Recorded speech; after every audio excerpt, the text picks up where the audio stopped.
Hello, welcome in study click. चलिए बात करते हैं आज हम लोग सेल बायोलॉजी के पार्ट 1 पे। जैसा कि पहले कहा था कि जब अगली बार मिलेंगे तो सेल बायोलॉजी का ही सेगमेंट स्टार्ट करेंगे, जहां पे सेल के स्ट्रक्चर और उसके बाद हम शुरू करेंगे सेल डिवीजन, जहां पे आपको दिखाया जाएगा कि एक कितना ही मिस्टीरियस और बहुत ही एक अच्छा सा स्ट्रक्चर बनता हुआ सेल डिवाइड करता है, किस तरीके से सेल साइकिल में चेक पॉइंट्स आते हैं, कैसे सेल डिवाइड करती है, दो डॉटर सेल बनती हैं, और ऐसे ही बहुत सारे मजेदार जो फैक्ट्स हैं जो सेल डिवीजन में होते हैं, जिनके बारे में आप शायद अनजान होंगे, तो उनको लेकर हम डिस्कस करेंगे। तो वैसे ही आज प्रेजेंट हूं आपके सामने फिर से कि सेल बायोलॉजी में जो हम लोग पढ़ने वाले थे, सेल का स्ट्रक्चर, टाइप्स कितने हैं, वैरायटी क्या है और सेल का फंक्शन क्या है, किसने सेल को डिस्कवर किया, सबसे पहले लिविंग सेल किसने देखा, सबसे पहले डेड सेल किसने देखा, और आज हम सेल की डिस्कवरी में, साइकोलॉजी में, सेल की स्टडी में हम कहां तक जा चुके हैं, उन सब टॉपिक्स को डिस्कस करेंगे। तो चलिए शुरू करते हैं आज पहली स्लाइड के साथ।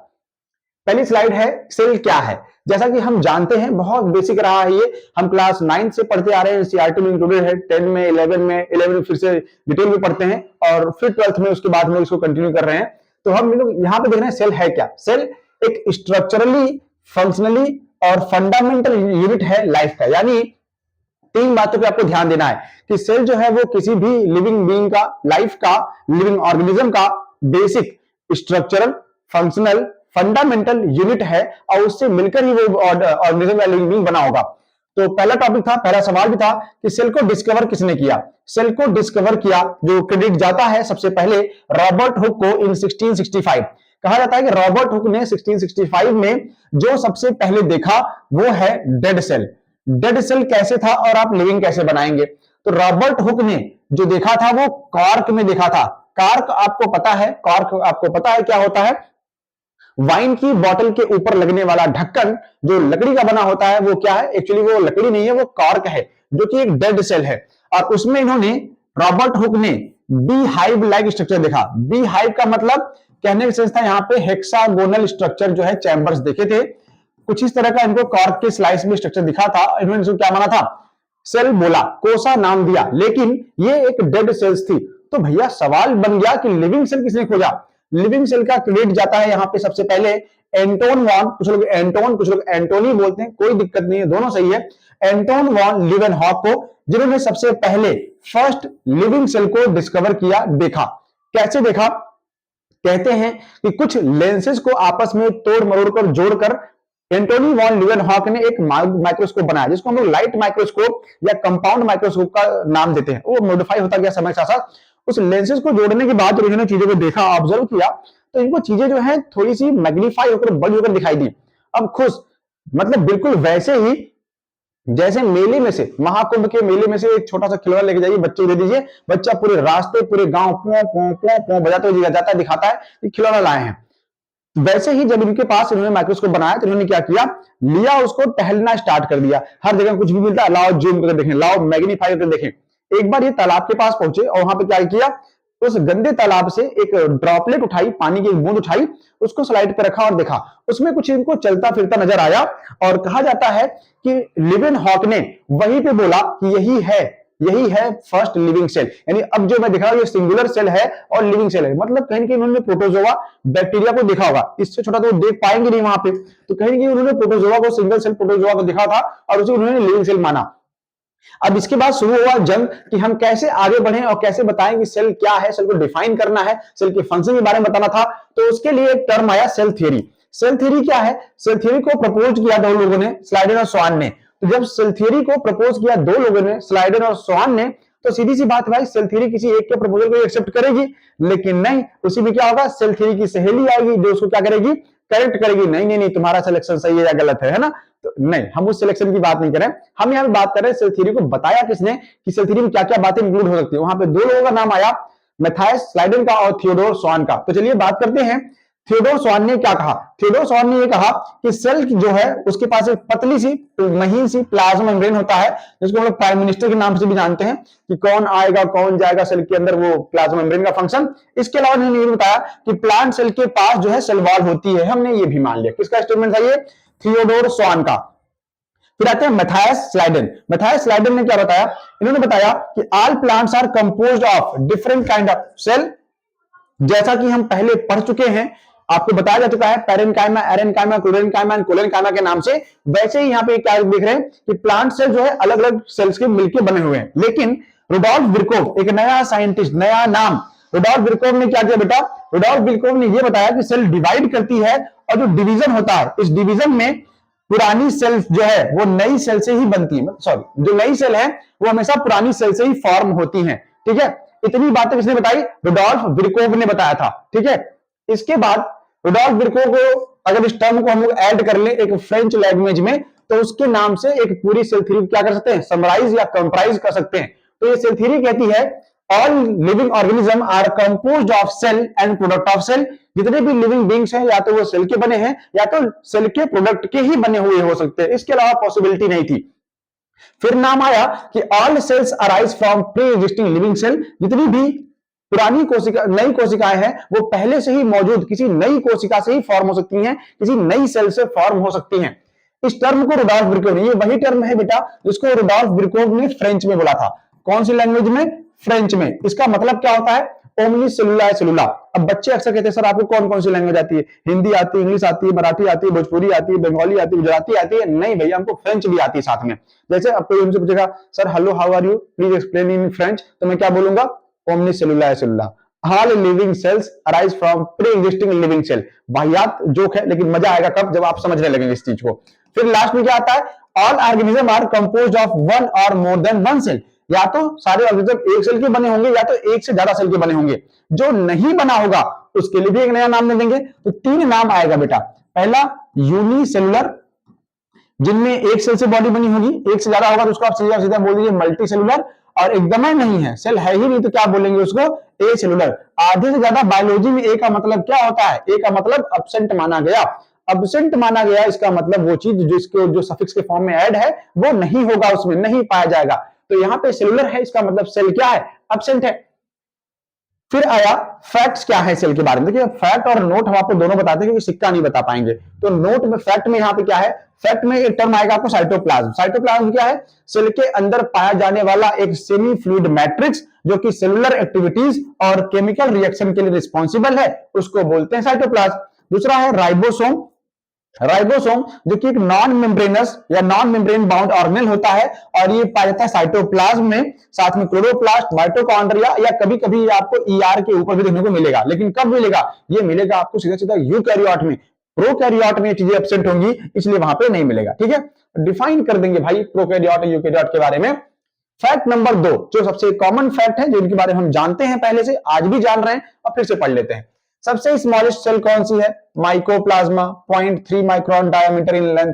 लार्जेस्ट सेल के बारे में बात कर लिए तो ऑस्ट्रिच एक शुतुरमुर्ग का अंडा, जिसको अनफर्टिलाइज्ड एग कहा जाता है, इतना बड़ा होता है। जिनको डाउट हो आके नाप ले, है ना, कि इतना बड़ा अंडा किसका होता है, शुतुरमुर्ग का होता है। ठीक, उसके बाद लॉन्गेस्ट सेल। लॉन्गेस्ट सेल कौन सी है, नर्व सेल। नर्व सेल वही न्यूरॉन वाली सेल को क्या बोला जाता है, नर्व सेल, जो सबसे लॉन्गेस्ट सेल मानी गई है।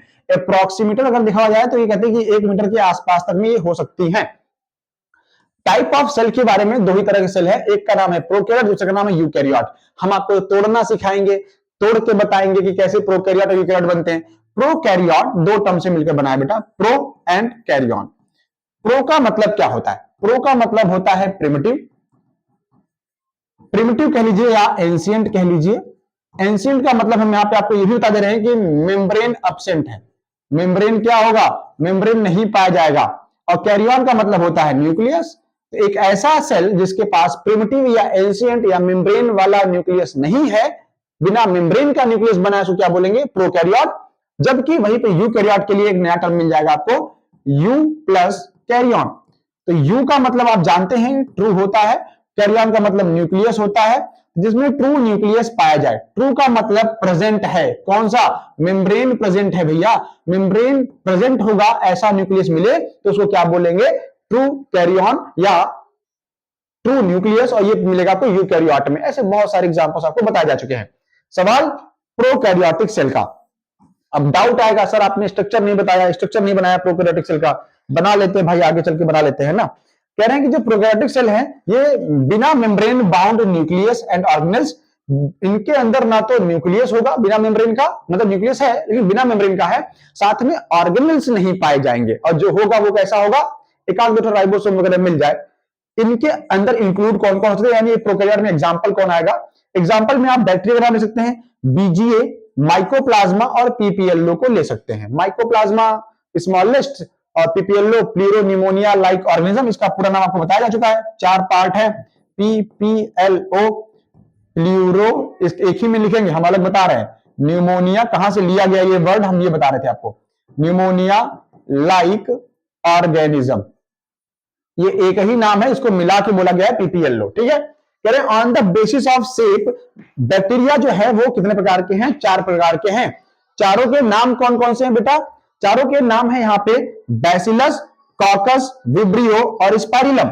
बैसिलस का मतलब क्या होता है? बैसिलस का मतलब होता है बैक्टीरिया यहाँ पे रॉड शेप है, कॉकस का मतलब है स्फेरिकल शेप होगा, विब्रियो का मतलब कॉमा शेप एंड स्पाइरिलम का मतलब स्पाइरल। यानी रॉड शेप में आपको एक सिंगल रॉड लाइक स्ट्रक्चर मिलेगी, स्फेरिकल में आपको इस तरीके से मिल जाएगा ओवल में, और कॉमा में, विब्रियो में आपको कॉमा शेप और स्पाइरल में ये स्पाइरल वाला। तो इस तरह के 4 तरह की वैरायटी में शेप में आपको मतलब है तो और भी 4 आपको एनसीईआरटी बता रही, 4 तरह से आपको क्या मिल जाएंगे? बैक्टीरिया मिलेंगे। इसके बाद ऐसे कौन कौन से सेल ऑर्गेनेल हैं जो एक टिपिकल प्रोकैरियोटिक सेल में होने चाहिए और है भी। कौन कौन से, उनके नाम देख लेते हैं। उनके नाम है, पहला है सेल एनवेलप। तो कोई भी घर हो, कोई भी बाउंड्री बनवाइए, आप घर बनवाइए, उसमें आप बाउंड्री जरूर बनाते हैं। एक कमरा है तो 4 दीवारें होंगी, तो वो जो 4 दीवारें हैं वो क्या है? वो बाउंड्री है, वही है प्लाज्मा मेम्ब्रेन या सेल एनवेलप कहते हैं। नाम बदल देंगे तो कह रहे हैं सेल एनवेलप जो है केमिकली कॉम्प्लेक्स स्ट्रक्चर होते हैं और ये प्रोटेक्टिव कवरिंग भी है सेल के लिए, और ये 3 लेयर के बने हैं। 3 लेयर का बना हुआ बेटा किसमें पाया जाएगा? 3 लेयर प्रोकैरियोट में। बाकी जो वहां पे 1 लेयर या 2-3 लेयर का हो जाएगा, अभी के लिए यहाँ पे 3 है। तीनों का नाम अलग अलग है, glycocalyx, cell wall and plasma membrane. Bacterial cell में आपको क्या मिलेगा? देखिए ऐसे, ये रहा स्ट्रक्चर, ये इनका ये न्यूक्लियस, इसके अंदर यहाँ पे इनफोल्डिंग दिखा देंगे जिसको म्यूजोसोम बोल देंगे, और यहाँ पे ऐसे ऐसे साइटोप्लाज्म और राइबोसोम। इसके अलावा एक डंडा निकाल दीजिएगा, ऐसे ऐसे साइड फ्लैजिला बोल देंगे, ठीक है। फ्लैजिला, पिलाई, फिम्बरी, ये सब बनेंगे, बस यही है, इसके अलावा कुछ है नहीं प्रोकैरियोटिक सेल में। पहला था ग्लाइकोकैलिक्स। ग्लाइकोकैलिक्स क्या है? कह रहे हैं कि जब 3 लेयर्ड है बैक्टीरियल सेल तो उसका सबसे आउटर मोस्ट लेयर क्या बना था? आउटर मोस्ट लेयर को हमने ग्लाइकोकैलिक्स बोला। इसका कंपोजिशन कैसा है? ग्लाइकोकैलिक्स है, मतलब कहीं ना कहीं लिपिड का नाम आएगा, ध्यान से देखिएगा। Composition and thickness very in different bacteria. Glycocalyx की जो थिकनेस है या कंपोजिशन किसका किसका बना होगा, जैसे लिपिड वगैरह के बारे में, तो ये अलग अलग बैक्टीरिया में अलग अलग थिकनेस के साथ, अलग अलग कंपोजिशन के साथ देखने को मिलेगा, ठीक है। एक बात। दूसरा, इट मे बी, ये 2 होता है, बहुत कंफ्यूज किया भाई 2 चीजों ने। एक का नाम सोच रहा स्लाइम लेयर, एक का नाम कैप्सूल। हमेशा दिन भर दिमाग चाट गए बच्चे, सर बताइए स्लाइम लेयर क्या है, कैप्सूल क्या है? सर बार बार नाम आता है, स्लाइम लेयर आया नहीं, वो स्लाइम मोल्ड समझ गए। हमने स्लाइम लेयर की बात करी, स्लाइम मोल्ड तो दूसरा है। तो स्लाइम लेयर क्या है बेटा? स्लाइम लेयर का मतलब है कि जो बैक्टीरियल सेल है जिसका एक आउटर कवरिंग ग्लाइकोकैलिक्स है, वो थोड़ा लूज शीट है, वो लूज शीट का बना है, बहुत महीन ढीला ढीला सा लुंजपुंज टाइप का जो है बना, उसको क्या बोलते हैं? Loose sheet. लेकिन कैप्सूल क्या है? अगर मैं बोलूं बैक्टीरियल सेल में कैप्सूल पाया जाता है, इसका मतलब उसकी आउटर बाउंड्री जिसका नाम ग्लाइकोकैलिक्स है, वो कैसा है? वो थिक और टफ है, हार्ड स्ट्रक्चर है भाई, इसलिए उसको कैप्सूल बोला। स्लाइम मोल्ड मतलब चिपचिपा सा, पिलपिला सा, लुंजपुंज टाइप का, उसको स्लाइम लेयर बोला है। फिर तीसरी लेयर है सेल वॉल। दूसरी है सेल वॉल का मतलब मिडिल लेयर है, ये ऑल प्रोकैरियोट में ये पाया जाता है, एक्सेप्शन है माइकोप्लाज्मा में नहीं मिलेगा। एक सवाल बन गया नीट का। Next point, provide shape and structural support to prevent bacterium.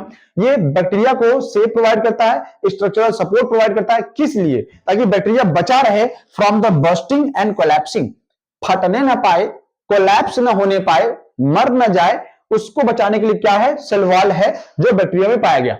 इसके बाद क्या मिला आपको? प्लाज्मा मेम्ब्रेन, जिसको हम लोग पीएम प्राइम मिनिस्टर के नाम से जानते हैं। इनर मोस्ट लेयर थी, सेमी परमेबल मेम्ब्रेन है नेचर में, मतलब अलाउ करेगा लेकिन सबके लिए नहीं, इसलिए सेमी परमिएबल है। इंटरैक्ट विथ आउटसाइड, इसका एक हिस्सा जो है आउटसाइड इंटरैक्ट कर रहा होता है। And structurally similar to eukaryote, इसका स्ट्रक्चर जो है वो सिमिलर है यूकैरियोट के, मतलब लिपिड की बाई लेयर हो जाएगी और प्रोटीन का पाया जाना, इसका स्ट्रक्चर सिमिलर किसके? यूकैरियोट के। ये तो एक बात हुआ ना। अब दूसरा क्या है इसमें? कहना इसमें म्यूजोसोम भी है और क्रोमेटोफोर भी है। ये मुझे सबसे बढ़िया पार्ट लगता है कि म्यूजोसोम और क्रोमेटोफोर ये नीट के लिए इंपॉर्टेंट है 2025। कैसे? मेसोसोम कह रहे हैं क्रोमेटोफोर मेम्ब्रेनस स्ट्रक्चर है दोनों। अब सवाल यही था which one of the following is not membranous structure. तो मेम्ब्रेनस और नॉन मेम्ब्रेनस मतलब जिनके आउटर बाउंड्री पाई जाए वो मेम्ब्रेनस और जिनमें ना पाई जाए नॉन मेम्ब्रेनस। जैसे आपके पास दिमाग पाया जाए तो दिमाग वाला, नहीं पाया जाए तो बददिमाग कहे जाएंगे, बिल्कुल वैसे ही। अब मेसोसोम क्या बना? मेसोसोम कह रहे हैं कि ये फॉर्म होता है by infolding of plasma membrane. आपको बताया था कि अगर एक सेल का स्ट्रक्चर है उसकी इनफोल्डिंग जो है ऐसे ऐसे से बन जाए तो इसको क्या बोलते हैं? इस स्ट्रक्चर को बोलते हैं मेसोसोम। अब इस मेसोसोम में क्या है? 3 पार्ट हैं, वेसिकल, ट्यूब्यूल, लैमेला। इनका नाम और फंक्शन हम आपको किसमें बता देंगे बेटा? फिर से गॉल्जी बॉडी में बता देंगे। सिमिलर स्ट्रक्चर है यहाँ पे भी। फंक्शन क्या है मेसोसोम का? मेसोसोम मेम्ब्रेन स्ट्रक्चर है, मेम्ब्रेन प्रेजेंट है, ध्यान से कह रहे हैं। Help in cell wall formation, bacterial cell में सेल वॉल के फॉर्मेशन में मेसोसोम रोल प्ले करता है। पहला, डीएनए के रेप्लिकेशन में, जब बैक्टीरियल डीएनए डिवाइड करके 1 से 2 डीएनए बनाता है तब वहां पे हेल्प करता है। और लास्ट में in distribution of chromosome to daughter cell, जब क्रोमोसोम का डिस्ट्रीब्यूशन डीसी में होता है यानी डॉटर सेल में होता है तब भी वहां पे डिवीजन इनका रोल है। मतलब ससुरा डिवीजर है, बंटवारा करवाने वाला कौन है? यही है। घर में बंटवारा हो रहा है, यही करवा रहा। नेक्स्ट पॉइंट में देखेंगे कि ये जो रेस्पिरेशन होता है या सिक्रेशन प्रोसेस होती है बैक्टीरियल सेल्स में, उसमें भी मेसोसोम का रोल है। और लास्ट पॉइंट के साथ कि increase the surface area of plasma membrane and enzymatic control. Enzymatic content जो है वो उसमें रोल प्ले करता है। साथ में ये प्लाज्मा मेम्ब्रेन का सरफेस एरिया बढ़ा देगा। ये सरफेस एरिया बढ़ने का और घटने का बड़ा पुराना कॉन्सेप्ट है। सरफेस एरिया बढ़ा या सरफेस एरिया घटा, इसकी वजह से उस सेल ऑर्गेनेल्स पे फर्क पड़ता है। जैसे जब रेस्पिरेशन पढ़ रहे होंगे फिजियोलॉजी वाले पार्ट में, तो रेस्पिरेशन में आप क्या देखते हैं कि अगर हम एल्वियोलाई का air sacs, bubble like structure, balloon like structure, अगर उनका सरफेस एरिया बढ़ा दें तो रेट ऑफ डिफ्यूजन बढ़ जाएगा। अगर उसमें म्यूकस भर दे तो सरफेस एरिया क्या हो गया? कम हो गया। सरफेस एरिया कम हुआ तो क्या रेट ऑफ रेस्पिरेशन या डिफ्यूजन था उसमें फर्क नहीं पड़ेगा? कम हो जाएगा। इतना कॉमन सा कॉन्सेप्ट है भाई। तो सरफेस एरिया घटा देगा यानी प्लाज्मा मेम्ब्रेन अलाउ कम करेगी आने जाने के लिए। क्लियर? रुक जाते हैं 2 मिनट, सांस ले लीजिए, ससुर तो ले नहीं पाएंगे, है ना। फिर आता है क्रोमेटोफोर। चलिए बहुत ले चुके सांस, आगे बढ़ते हैं। क्रोमेटोफोर क्या है? Chromatophore they are pigment containing membranous structure. ये कह रहे हैं कि पिगमेंट होता है, जैसे आपको याद है वो लाल, पीला, हरा, नीला आ रहा था ना उसमें स्टार्टिंग में जब आप लोग बायोलॉजिकल क्लासिफिकेशन पढ़ रहे थे, उसमें पिगमेंट आते हैं, जेंथोफिल, पैरिनॉइड, कैरोटीनॉइड, ऐसे बहुत सारे नाम आए थे। ये वही वाले हैं, वैसे वाले पिगमेंट वाले हैं। कह रहे हैं कि इसमें इनफोल्डिंग होती है इन सम प्रोकैरियोट में, कुछ प्रोकैरियोट में इनफोल्डिंग बन जाती है और वहां पे ये क्रोमेटोफोर बनते हैं। इसकी वजह से फोटोसिंथेसिस कर रहा था। जैसे साइनोबैक्टीरिया, कौन? BGA, blue green algae. नाम में एल्गी है, एल्गी नहीं है, ये काई नहीं है, प्लांट किंगडम से बिलोंग नहीं करता। ये है साइनोबैक्टीरिया, बैक्टीरिया ग्रुप से बिलोंग करेगा। फिर इसमें आपको मिलेगा न्यूक्लियोइड। स्पेलिंग गलत हो गई है, बना लेते हैं। न्यूक्लियोइड, एल मिसिंग था, एल गायब हो गया था, लगा दिया एल, ठीक है। न्यूक्लियोइड क्या होता है? ये नॉन मेम्ब्रेनस है, मतलब नेकेड है, लेकिन सर्कुलर जीनोमिक डीएनए पाया जाएगा। सर्कुलर जीनोमिक डीएनए मिलेगा, इसका मतलब क्या है कि सिंगल क्रोमोसोम या सिंगल जेनेटिक मटेरियल होंगे, साथ में प्रोटीन मिल जाएगा। बस इतनी सी बात नहीं। मेनी बैक्टीरिया हैव प्लाज्मिड, कह रहे हैं बहुत सारे बैक्टीरिया में प्लाज्मिड मिलेगा। और प्लाज्मिड आपको मिलेगा बेटा बायोटेक में। कहां पे? बायोटेक में इसका रोल आएगा। अभी नाम याद कर लो इसका, बायोटेक्नोलॉजी में क्लास 12 में ये मिलेगा। कैसे मिला था कि प्लाज्मिड क्या है? प्लाज्मिड किसी भी बैक्टीरियल सेल, मान लो ये बैक्टीरियल सेल है, इसके अंदर का पाया जाने वाला ये इसका जीनोमिक डीएनए, इसके अलावा जो एक्स्ट्रा क्रोमोसोमल सर्कुलर डीएनए है इसको क्या बोलते हैं? प्लाज्मिड बोलते हैं।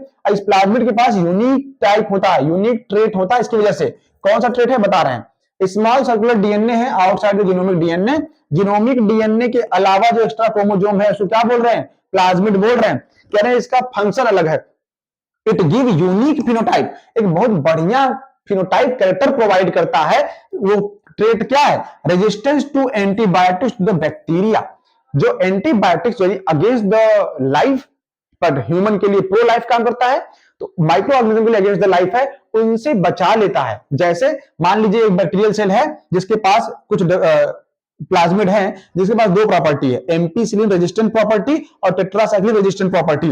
और आपको इन्फेक्शन हुआ उस बैक्टीरिया से, आपने क्या खाया? एक एंटीबायोटिक जिसका नाम क्या था? एंटीबायोटिक जिसका नाम एम्पीसिलिन। एम्पीसिलिन चलिए खिला देते हैं आपको, नहीं मजा आ रहा टेट्रासाइक्लिन खा लीजिए। टेट्रासाइक्लिन नहीं खा पाए, मजा आ रहा है क्लोरेमफेनिकॉल खा लीजिए। ऐसे बहुत सारे एंटीबायोटिक्स हैं जो हम बायोटेक में यूज करेंगे। इन एंटीबायोटिक्स को खा लेंगे तो बैक्टीरिया को घंटा फर्क नहीं पड़ेगा, कुछ भी खाओ bro, I am bullet proof, हम एंटीबायोटिक प्रूफ हैं। आप बुलेट प्रूफ हैं, बैक्टीरिया एंटीबायोटिक प्रूफ है कि खाइए, कितना एंटीबायोटिक खाइए सही नहीं होगा। जैसे इन्फ्लुएंजा का वायरस है, आज तक उसका कोई वैक्सीन नहीं बन पाया। क्यों नहीं बन पाया?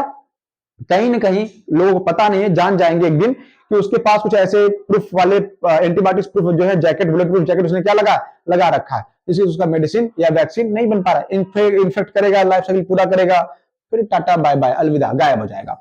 लास्ट पॉइंट इस सेल में प्रोकैरियोट का लास्ट पॉइंट है। इसके बाद हम लोग प्रोकैरियोट में 2-3 पॉइंट और डिस्कस कर लेंगे अगले टर्म पे, और उसके बाद फिर मिलेंगे यूकैरियोटिक सेल के बारे में, जहां पे डायग्राम बढ़िया खूबसूरत डायग्राम बना के आपको समझाएंगे, ठीक है। Flagella, thin filamentous extension from the cell wall. देखिए भैया, अब बना लेते हैं बढ़िया सा बैक्टीरियल सेल ना। ये रहा बढ़िया सा बैक्टीरियल सेल मेरे द्वारा बनाया गया अब तक का। ये इसका न्यूक्लियोइड बिना मेम्ब्रेन का, ये इसका एक्स्ट्रा क्रोमोसोमल सर्कुलर डीएनए। कह रहे ट्रिपल लेयर्ड है तो ट्रिपल लेयर बना ही लीजिए भैया, बाद में गाली मत दीजिएगा। एक लेयर, दो लेयर, ये तीसरी लेयर, ठीक है। तो ट्रिपल लेयर स्ट्रक्चर हो गया। इसके अंदर मिलता है, कह रहे इसी में जो है एक लंबा सा फ्लैजिला पाया गया। अब इस फ्लैजिला के 3 पार्ट हैं। पहला जो यहां से लगा हुआ है इसका नाम है बेसल बॉडी, बॉडी से अटैच है ना। और इसका नाम क्या है? इसका नाम है फिलामेंट, जो कि लॉन्ग स्ट्रक्चर होता है। और यहां पे कहने पाया जाता है एक हुक लाइक स्ट्रक्चर, इसको क्या बोलेंगे? हुक बोलेंगे, ठीक है। ये इतने पार्ट हैं इसके पास। Number and arrangement are varied in different bacteria.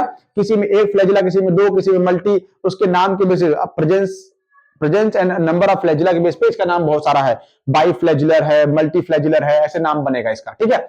Flagella has 3 part, flagella के पास 3 पार्ट है, फिलामेंट है, हुक है एंड बेसल बॉडी है। दिखा दिया। बेसल बॉडी जो यहाँ प्लाज्मा मेम्ब्रेन से अटैच होता है। फिलामेंट तो सबसे लंबा पार्ट जो एक्सटेंड होता है बाहर की तरफ, आउटसाइड की तरफ। उसके एंड पे होता है हुक, जिससे चिपकने में हेल्प करता है। और बेसल बॉडी तो आप जानते ही। तो largest portion extend from the cell surface to the outside, cell surface से आउटसाइड में पाया जाता है। समझ में आया बच्चों? तो आज के लिए इतना ही, मिलते हैं अगले टर्म पे, तब तक के लिए थैंक यू।